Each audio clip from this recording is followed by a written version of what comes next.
because I am of a certain age, I keep having conversations with other people of a certain age who tend to get lost in tradition. Things aren't how they used to be. We need to go back. No, we don't need to go back. Here's the truth of the matter. Back then, which tends to be somewhere around civil rights when it seemed like unity was key, we actually didn't have much of a choice because most of us were not educated. We didn't have access to resources.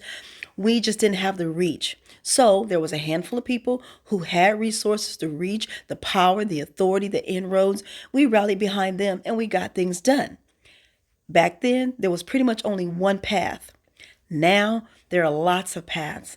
A lot of us are educated. A lot of us have resources or access to resources, power, authority, inroads. So rather than focusing on a time when, I'm just going to say it, it was more about control because people didn't really ask questions. You can say what you wanted to say and they will follow you and do whatever you want to do. No, now we're excited about the fact that there is so much information available. There's the resources available. And there are a lot of ways to get things done. So, how about we not keep harping on back then, the way it was? No, because I tend to come back and say, do you really want to go back to the way it was?